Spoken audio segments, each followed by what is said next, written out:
Уважаемые коллеги, здравствуйте!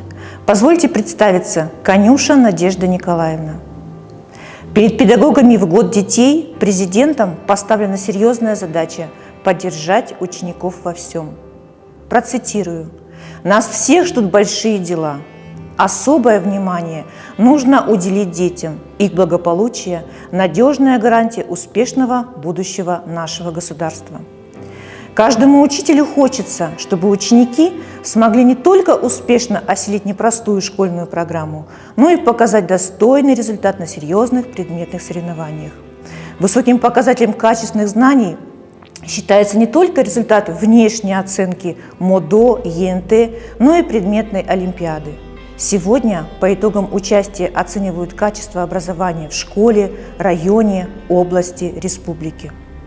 У каждого из нас, уважаемые коллеги, в педагогической копилке есть своя галерея успешных учеников, которыми мы гордимся.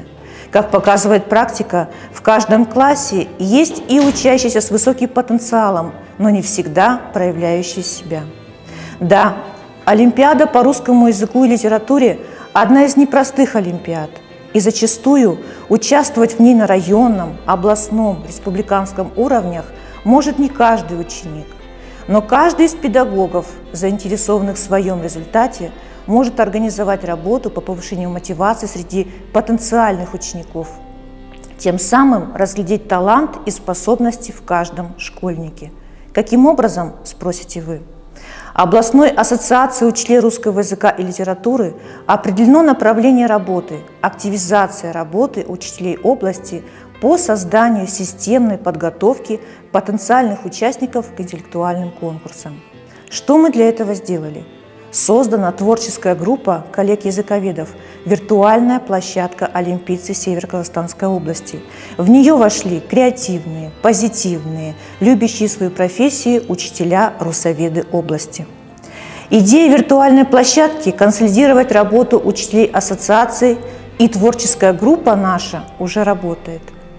Утверждено положение деятельности виртуальной площадки. Определена группа разработчиков олимпиадных заданий. Разработано положение по организации и проведению дистанционных олимпиад. Прописана спецификация дистанционных олимпиадных заданий. Записана видеоинструкция о том, как оформлять задания на онлайн-платформу. Тематический курс олимпиадных заданий – это посильные задания по лексическим и грамматическим темам типовой учебной программы по русскому языку и русской литературе как в классах с русским, так и с казахским языками обучения. Кроме того, разработана инструкция составления олимпиадных заданий по творчеству казахстанских писателей-юбиляров.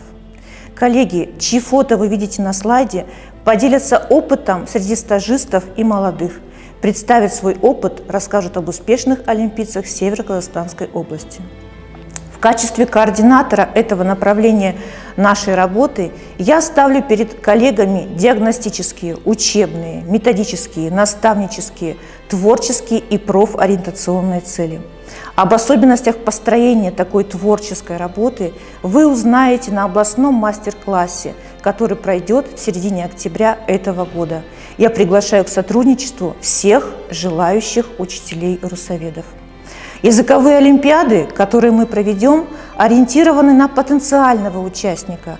Нужно предложить школьнику поискать нестандартные решения посильных ему заданий.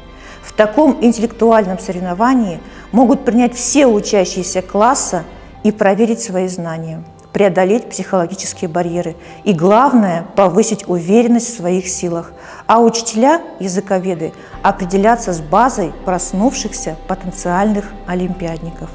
Надеемся, что энтузиазм коллег, сплоченная наша работа и положительная мотивированность учащихся принесут в копилку нашей ассоциации ожидаемые результаты.